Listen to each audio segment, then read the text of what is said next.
Help. We're freezing to death. The voice was barely a whisper through the blizzard.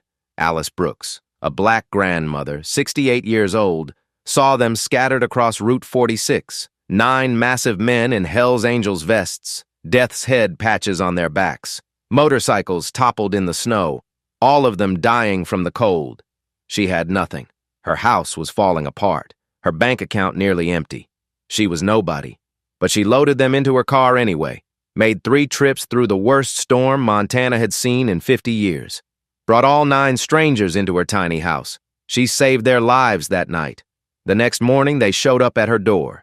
What those 9 Hell's Angels did, what they told her, what they revealed, left Alice sobbing so hard she couldn't breathe. Because it turned out these bikers weren't who she thought they were, and one of them had been searching for her for 40 years. That morning started like every morning for the past 3 years. Alice Brooks stood in her kitchen staring at the thermostat. 58 degrees. The house felt like a refrigerator, but she couldn't turn it up. Not if she wanted to eat this month. She did the math in her head. Again. The same math she did every single day. Social Security, $1,243 a month. Property tax, $430 every 3 months. Utilities in winter, $180. Medications, $95 even with insurance. Groceries, whatever was left, which wasn't much. Alice wrapped Jerome's old flannel shirt tighter around her shoulders. He'd been gone 3 years now. Heart attack sudden at the hardware store. 1 minute he was buying light bulbs. The next, he was gone. The house felt empty without him, and cold. So cold. She made her oatmeal, single serving, the cheap kind, and counted out her pills. High blood pressure, diabetes, cholesterol. The pharmacist had shown her how to split them, make them last twice as long. It wasn't safe, but it was necessary. Her arthritic hands shook as she cut the tiny pills in half. "We might not have much, Alice," Jerome used to say, "but we got enough to share." She looked at the penny jar by the door. Almost full. Maybe $22 this time. Enough to buy granola bars for the kids at school. Because despite everything, despite the cold house and the split pills and the bank account that made her chest tight with worry, Alice still volunteered at Bent Creek Elementary twice a week. She read to first graders, watched their faces light up at story time, and she watched which kids looked hungry, which ones wore the same clothes 3 days in a row, which ones asked if they could take the library snack home for later. She knew those signs. She'd spent 35 years working in school cafeterias. She knew what hungry looked like. So the penny jar stayed, and when it was full, she bought snacks, slipped them into backpacks when teachers weren't looking, never made a big deal of it. Some of those kids, that granola bar was dinner. Alice checked her watch. 4:45 p.m. Her volunteer shift at the library had just ended. She needed to get home. The small TV in the corner was showing the weather. The forecaster's face looked worried. "Blizzard warning in effect for all of northwestern Montana. Whiteout conditions expected by 6 p.m. Road closures likely. This is a dangerous, potentially life-threatening storm. If you don't need to travel, stay home." Alice looked out the window. Snow was already falling, harder than the forecast had predicted. Her 1998 Buick LeSabre sat in the grocery store parking lot. 228,000 miles. The check engine light had been on for 3 months. The mechanic said it needed $800 in repairs. She didn't have $800. She had a car that might die any day. And a 12-mile drive home on Route 46, a winding, unlit road that the county rarely plowed quickly. Alice loaded her grocery bags into the trunk. She'd stopped for the sale items. Chicken thighs, $1.29 a pound. Day-old bread, half price. Canned vegetables, 10 for $10. She sat in the driver's seat and turned the key. The engine coughed, sputtered, died. Her heart dropped. She tried again. This time it caught. The whole car shook, but it ran. "Come on, baby," she whispered. "Just get me home." The snow was falling faster now. Big, wet flakes that stuck to everything. Visibility was dropping by the minute. Alice had a choice, risk the drive home or spend money she didn't have on a motel room. She thought about the turkey soup in her refrigerator. If the power went out, it would spoil. That was 3 more meals gone. She thought about her medication, sitting on the kitchen counter. She couldn't miss doses. She thought about her warm bed, her blankets, the only place that felt safe. The decision made itself. She pulled out of the parking lot and headed for Route 46. Her hands gripped the steering wheel so tight her knuckles went white. The windshield wipers struggled against the snow. By the time she reached the highway, she could barely see 10 feet ahead. The Buick's heater barely worked. Cold air seeped through the worn weather stripping around the doors. Alice's breath made clouds in the car. She drove 15 miles an hour, maybe 20 on the straight stretches. The road was empty. Everyone else had the sense to stay home. She passed a house with lights on, warm golden light spilling from the windows. She imagined the family inside, dinner cooking, heat running, not worrying about which bill to pay first. The snow fell harder. Alice leaned forward, squinting through the windshield. Route 46 wound through the mountains like a snake. No streetlights, no guardrails in some places, just trees and darkness and snow. She prayed, quietly. Lord, just get me home, please. Just get me home. Mile marker 32. She was close, just a few more miles. That's when her headlights caught something in the road ahead. Something dark, something big. At first she thought it was deer. Then she saw the reflective strip on leather. Then she saw the hand, raised weakly in the storm, and Alice Brooks realized her prayer was about to be answered in a way she never expected. Alice slammed on the brakes. The Buick slid on the ice before stopping, her heart hammered against her ribs. She turned on her hazard lights, squinted through the windshield. There were people in the road, multiple people, all of them down. "Oh, God," she whispered. She grabbed her phone. No signal. Of course, this stretch of Route 46 was a dead zone. Everyone knew that. Alice's hands trembled as she opened the car door. The wind hit her like a fist. Snow stung her face. The cold sucked the air from her lungs. She stumbled forward, using her car door for balance. 30 feet ahead, she could see them clearly now. 9 men, all wearing leather vests with the unmistakable Hell's Angels patch, the Death's Head skull with wings. Motorcycles scattered across the road like toys thrown by an angry child. Black ice gleamed under her headlights. They'd hit a patch and gone down hard. Most of the men weren't moving. Alice's first instinct was fear. Everyone knew about Hell's Angels. Dangerous, criminal, not people you approached alone on a dark road. But then she saw their faces, blue lips, violent shivering in some. No shivering in others, which was worse.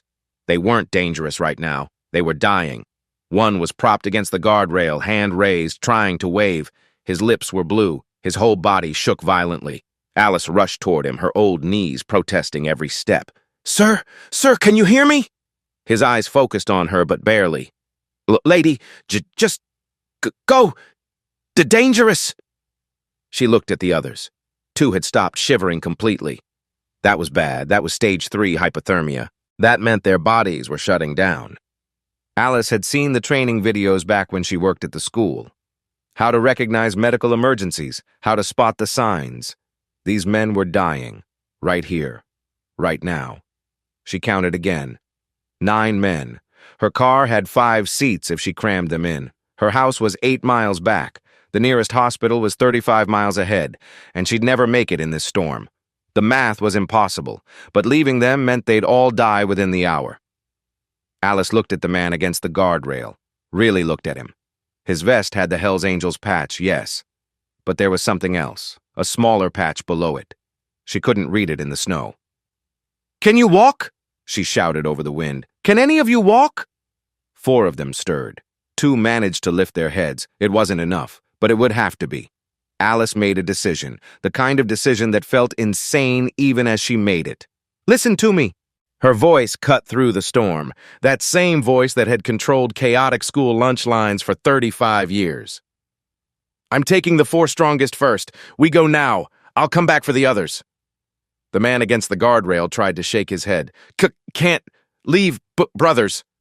You leave now or you all die together." Alice grabbed his arm. "I am not burying 9 men tonight because you're too stubborn to accept help. Move." Something in her voice, the absolute authority, the refusal to argue, broke through their hypothermic confusion. They moved. Alice half-dragged, half-carried the first man to her car. He was massive, at least 240 pounds. Her back screamed in protest. The old injury from years of lifting industrial soup pots flared hot and sharp. She didn't care. She shoved him into the passenger seat, cranked the heat to maximum, and went back for the others. 2 more in the back seat. 1 more squeezed into the middle console area. They were pressed together like sardines, but they were in. "Stay awake," she ordered. "Check on each other. If someone stops responding, you slap them. You understand me?" Weak nods. One of the men in back managed to speak. His vest had a different patch, something about medical support. She filed that away. Why? Helping. Alice threw the car into gear. "Because it's the right thing to do. Now shut up and stay alive." She drove.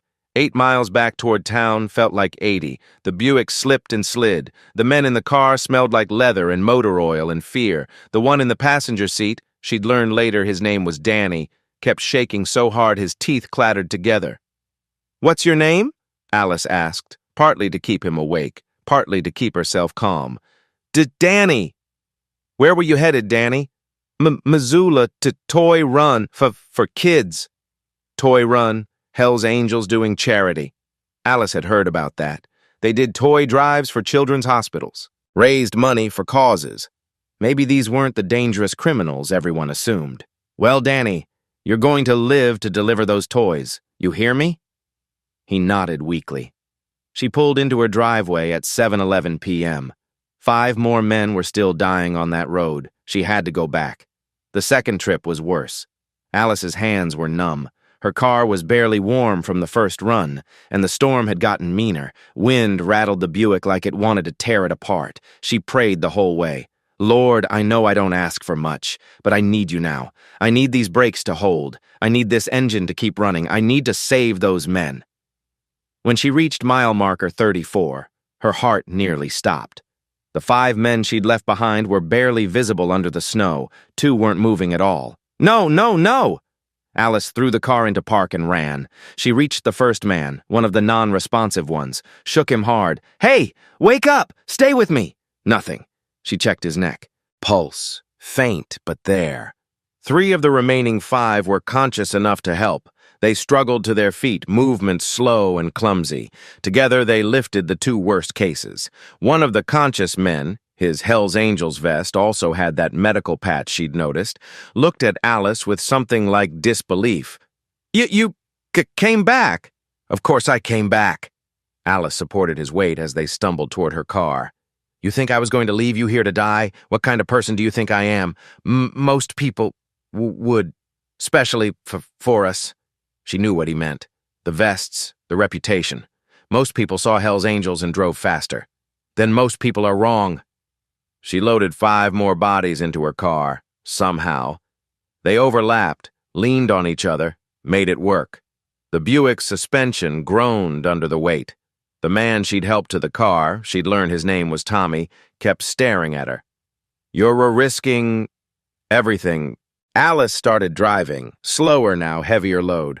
"I'm not risking anything that matters. Your life is worth spending if it means 9 other people get to keep theirs."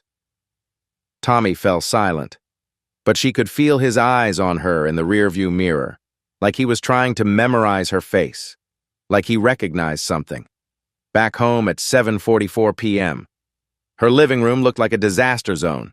9 men in various states of recovery. The first group had rallied. Danny was checking pulses, organizing, taking charge despite his own exhaustion. He moved with medical precision, checking airways, capillary refill, pupil response. He looked up when Alice brought in the second group.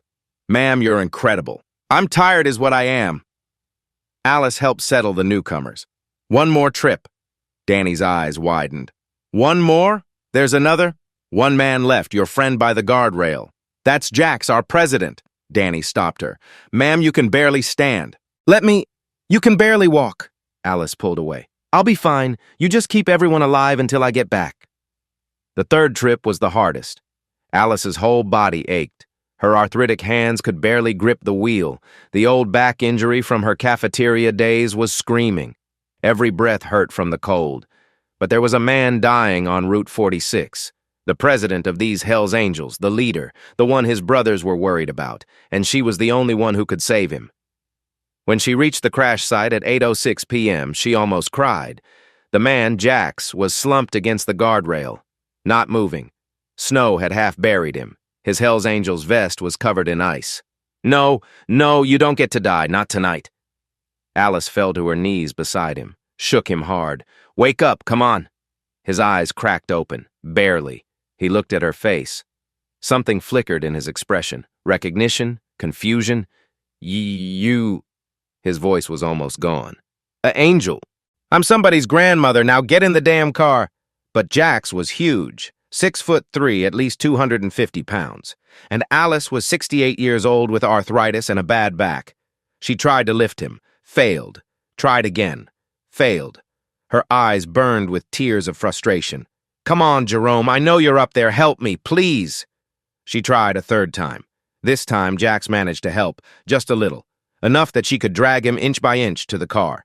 By the time she got him into the passenger seat, Alice's vision was blurring. From exhaustion, from cold, from the sheer impossibility of what she'd just done.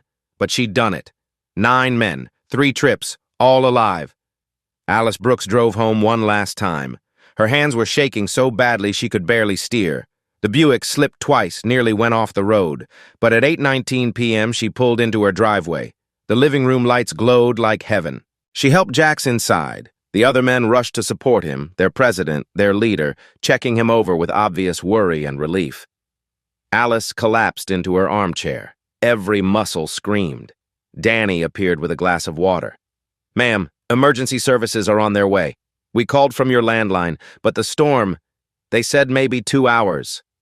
Alice nodded, too tired to speak. Around her, the 9 Hell's Angels were organizing themselves with surprising efficiency. Danny was checking vitals, moving like a trained medic. Tommy was distributing blankets. Another man, his vest said prospect, but he moved with clinical precision, was assessing everyone methodically. They moved like professionals. Like they'd done this before. Strange for bikers. But Alice was too exhausted to think about it. She went to her kitchen, looked at the pot of turkey soup she'd been planning to eat all week. 9 men, 1 pot of soup. The math didn't work. It would have to. She heated the soup. Divided it into 9 bowls. The portions were tiny, but it was warm, and warm was what they needed. When she brought the first bowl out, Jax took it with shaking hands. Looked at her with something like wonder. Why? His voice was rough, damaged from the cold. Why did you... For us. Alice set down the tray. Because you needed help. That's all the reason anyone should ever need. But Hell's Angels, people don't... People should. Alice adjusted his blanket. You're human beings. That's what matters. The hours blurred together. Alice moved through her tiny house, checking on 9 men, distributing every blanket she owned, making coffee, monitoring for signs of frostbite. Tommy watched her the whole time. That same intense stare. At one point, around midnight, he whispered something to Danny. Danny's eyes went wide. He looked at Alice, then back at Tommy. They were discussing something important. At 2 a.m., EMTs finally arrived. Checked everyone over. Mild hypothermia, all treated. No frostbite. Miraculously lucky. One EMT pulled Alice aside. Ma'am, you understand what you did tonight? You saved 9 lives. You're a hero. Alice waved him off. I'm a grandmother who made soup. By 3 a.m., the EMTs cleared everyone to stay the night rather than transport to a hospital. The storm was still too dangerous. Alice found blankets, pillows, every spare bit of bedding. 9 Hell's Angels bikers slept on her floors, her couch, wherever they fit. She dozed in her chair, maybe 90 minutes total. And when morning came, everything would change. Alice woke to voices in her kitchen. Sunlight streamed through the windows. The storm had passed. Everything outside was white and still. She checked the clock. 6:15 a.m. Her back protested as she stood. Every muscle ached. But she was alive. So were 9 men who shouldn't be. Alice walked into her kitchen and stopped. All 9 Hell's Angels were awake, standing. Looking healthier than they had any right to. They'd cleaned her kitchen, made coffee. Someone had even started cooking, her eggs, her bread, making breakfast. Jack stood at the front of the group. He was tall, imposing, the classic image of a biker president, but his eyes were soft when he looked at her. Mrs. Brooks, good morning. Morning. Alice's voice was scratchy. You look better. Thanks to you. Jax gestured to the table. Please sit. We made breakfast. It's the least we could do. Alice sat, bewildered. 9 Hell's Angels were serving her breakfast in her own kitchen. They set down plates, eggs, toast, coffee, more food than she'd seen on her table in months. We need to talk, Jack said. He sat across from her. The others gathered around, standing, sitting on counters, all of them focused on her. Before we leave, and we'll be leaving soon, getting out of your hair, we need to tell you something. Alice wrapped her hands around the coffee mug. Okay. Last night you saved 9 lives, 9 men who would have died if you hadn't stopped, if you hadn't risked everything, 3 trips through hell to save complete strangers wearing vests that scare most people. Alice started to deflect, but Jax held up his hand. Please, let me finish. His voice was gentle but firm. You asked why we were out here. We told you, Toy Run, that's true, but it's not the whole truth. He glanced at the others. Danny nodded. Tommy's eyes were bright with emotion. Mrs. Brooks, we are Hell's Angels. That's real. Montana chapter, been riding together for 12 years, but we're also something else. Danny stepped forward. He pulled aside his leather vest. Underneath, he wore a shirt with a medical emblem. I'm a registered nurse. I work at St. Patrick Hospital in Missoula. Alice blinked. Tommy stepped forward. I'm a physician assistant. I run mobile medical clinics in rural Montana. One by one, they introduced themselves. Dr. Raymond Foster, internist. Derek Johnson, paramedic. Stephen Davis, pharmacist. Patrick Moore, physical therapist. Carl Anderson, surgical equipment specialist. James Taylor, hospital administrator. And finally, Jax. Dr. Jackson Reeves, trauma surgeon. Alice stared. You're all medical professionals? Yes, ma'am, Jack said. We started a program 10 years ago, Hell's Angels who work in healthcare. We do toy runs, yes. But we also run free medical clinics, mobile health services. We bring healthcare to people who can't access it. That night, Danny added, we'd just finished a 3-day clinic in 3 counties. We were transporting medical supplies back to Missoula when the storm hit. The irony crashed over Alice. So I was saving doctors. You were saving 9 people who spend their lives saving others, Ray said quietly, and who were completely helpless when we needed help most.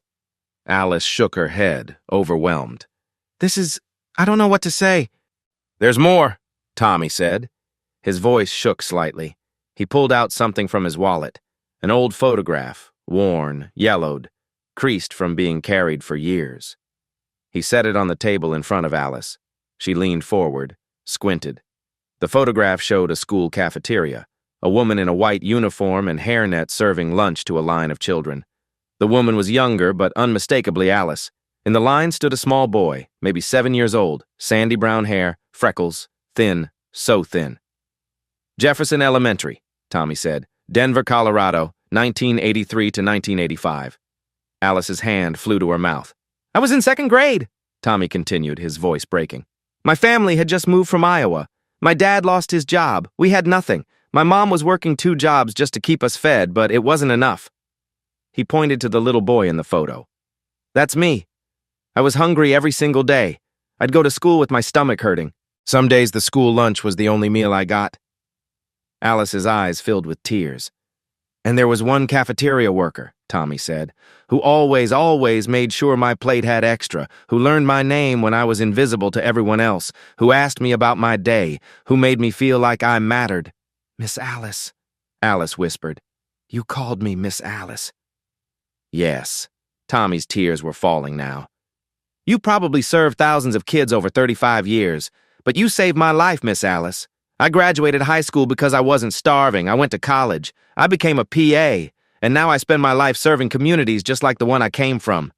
He knelt down in front of her chair. 40 years ago, you fed a hungry kid extra food. Last night, I was dying on Route 46, and the same woman, the same incredible woman, saved me a second time. Alice was sobbing. Her hands shook as she reached out and cupped Tommy's face. Little Tommy Wilson, she whispered. You were so small, so shy. I remember thinking, this one needs extra love. You gave it, Tommy said. You gave it to a kid you didn't know, who you'd never see again. You gave it because it was right. You remembered me? Alice's voice broke. All these years?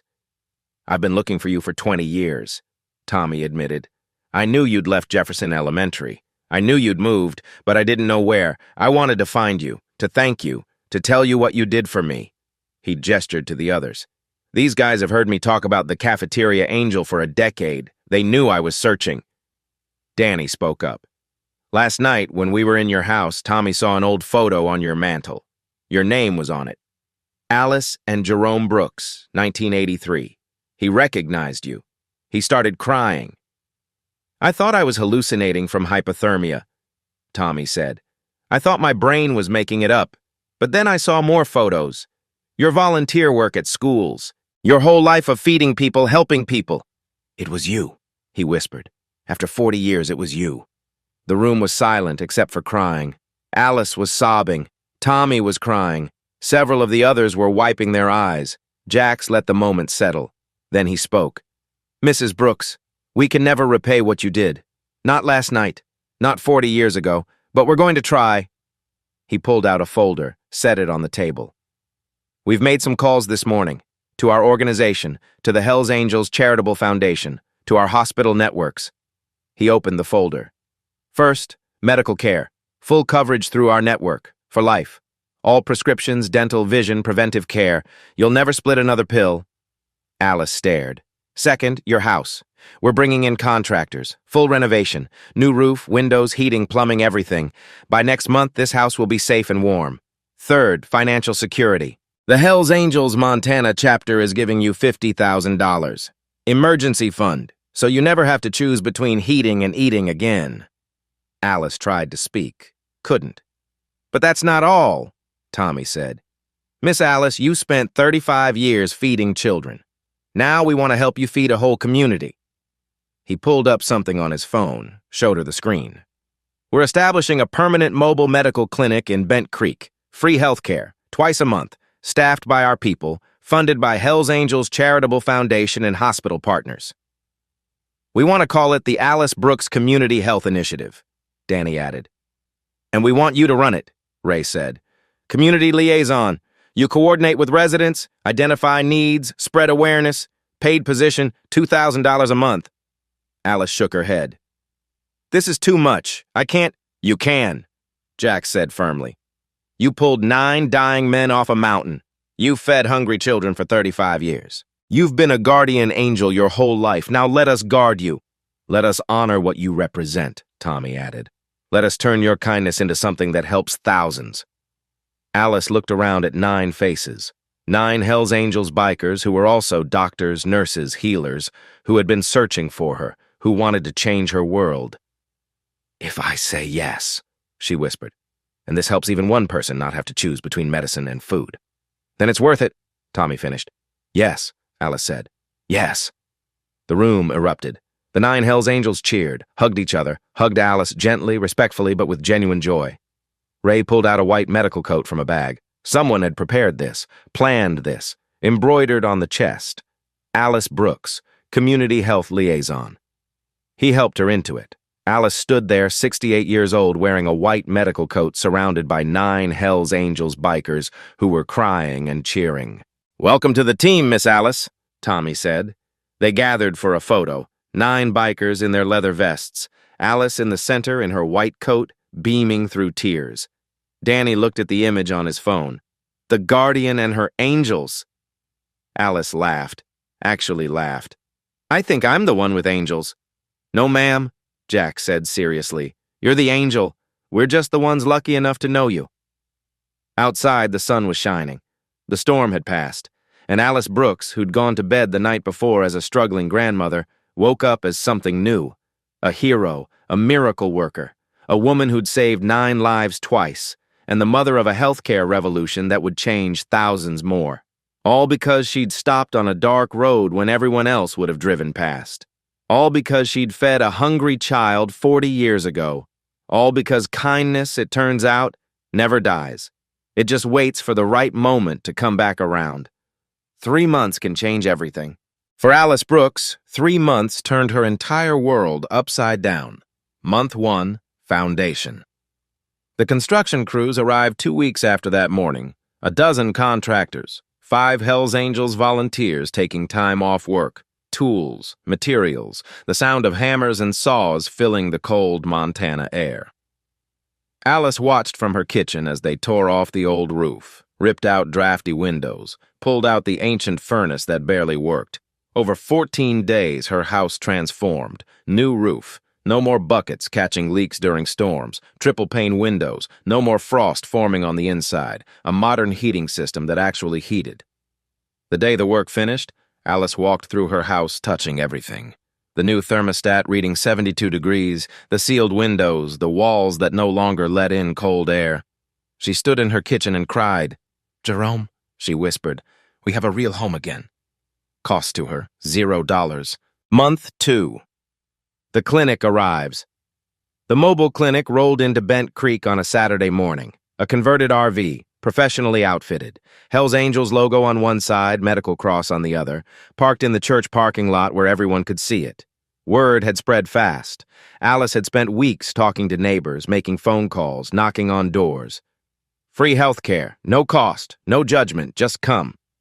The first day, 52 people showed up. Blood pressure checks, diabetes screening, prescription assistance, vision tests, basic care that most hadn't received in years. Alice stood at the entrance wearing her white medical coat, greeting everyone by name, holding hands, explaining what the doctors were saying in language people could understand. Mrs. Harris from down the street got her blood pressure medication adjusted. She'd been rationing pills for 6 months. Old Mr. Turner got his diabetes checked. His A1C was dangerously high. The clinic got him on free insulin within 3 days. 7-year-old Emma Mitchell got glasses. She'd been squinting at the blackboard for 2 years. Now she could see. The local news came, interviewed Alice, Tommy, Jax. Alice told the camera, 40 years ago, someone fed a hungry child. Last month, that child, now a man, saved me from a blizzard. Now we're saving a whole community. That's how kindness works. It grows. The story aired that evening. From blizzard rescue to healthcare revolution, the Alice Brooks story. By Monday, donations were pouring in. $340,000 in 1 week. 4 other rural Montana towns called, asking how they could get a clinic. Month 3, the ripple effects. The changes became visible. Harold Harris, Alice's neighbor, hadn't seen a doctor in 18 months. Diabetes was killing him slowly. The mobile clinic caught it, got him on free medication. Within 2 months, his blood sugar normalized. "You saved those bikers," Harold told Alice at church. "They saved me. Now I'm volunteering at the clinic, passing it on." Sarah Mitchell, single mother working 2 jobs, brought her 3 kids to the clinic. Her youngest daughter was diagnosed with severe anemia. The little girl had been exhausted for months, falling asleep in class, grades dropping. Tommy coordinated free treatment at St. Patrick Hospital. Within weeks, Sarah's daughter was a different child, alert, happy, learning.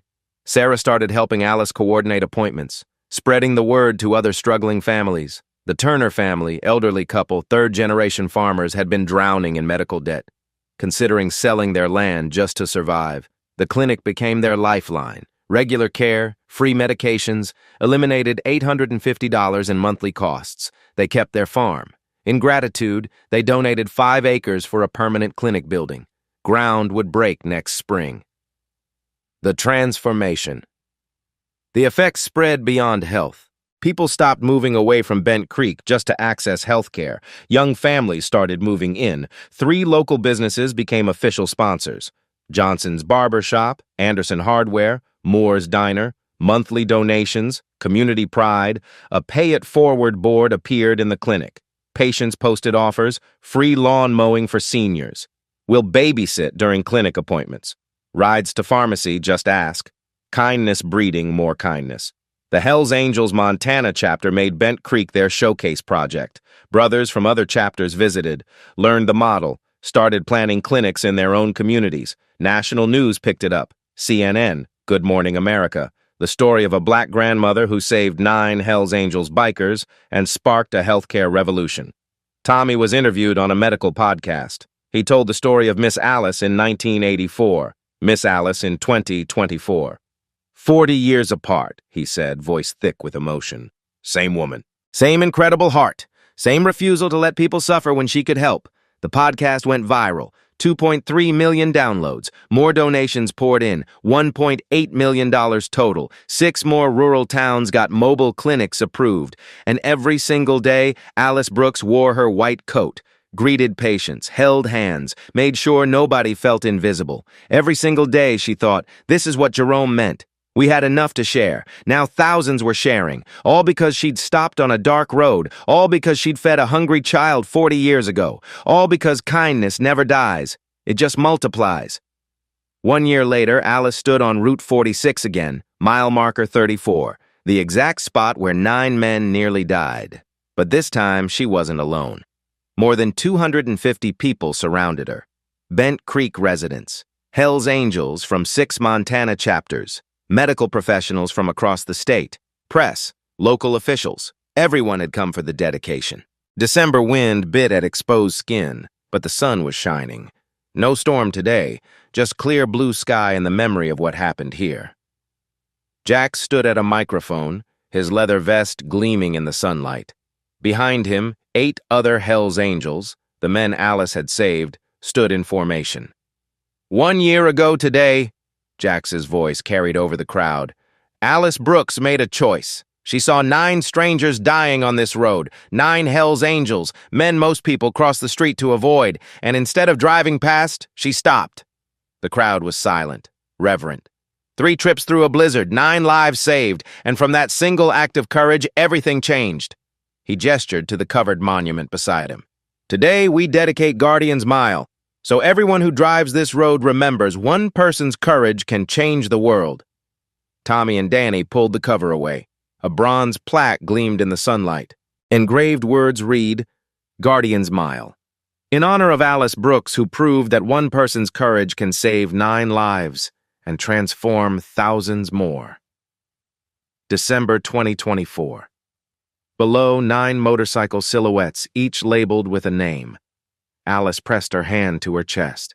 Tears streamed freely down her face. Ray stepped forward. Starting today, December 10th is Guardian Angel Day in Bent Creek. Annual tradition, free health fair, community service. A day when we all ask, who can I help today? The crowd applauded. Alice was invited to speak. She walked to the microphone slowly, Tommy supporting her elbow. I didn't stop for recognition, she said, voice shaking but strong. I stopped because 9 people needed help. She looked at the crowd, faces she'd known for decades, new faces from towns where clinics had opened, children who were healthier, families who were thriving. We all have that choice. Every single day, someone needs help. Will you stop, or will you drive past? Silence. Then thunderous applause. Tommy handed her a gift. 2 frames side by side. The first, that 1984 photograph. Young Alice serving lunch to 7-year-old Tommy. The second, recent photo of them at the clinic. Both older, both grateful, both still feeding people. Between them, a plaque. Kindness never expires.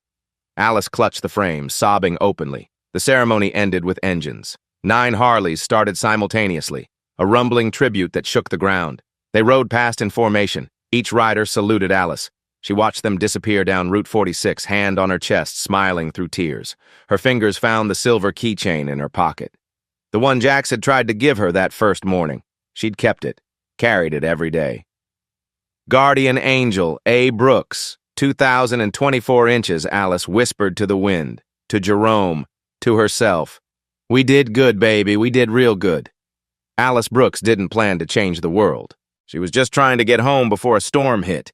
But when she saw 9 Hell's Angels dying on Route 46, she made a choice. Stop, help, risk everything. One choice, 3 trips through hell, 9 lives saved. And now, an entire healthcare movement. Thousands of people getting care they never had before. Communities thriving. Families staying together. All because one grandmother refused to drive past people in need. Here's the truth. Someone needs help today. Right now. Maybe it's your neighbor. Maybe it's a stranger. Maybe it's someone everyone else ignores. Will you be their guardian angel? Will you stop? If this story reminded you that small acts of courage create miracles, share it. Let someone else see what one person can do. Hit that subscribe button, because every week we prove something important. Good still wins. Kindness still matters. And one person can change everything. What will you do next?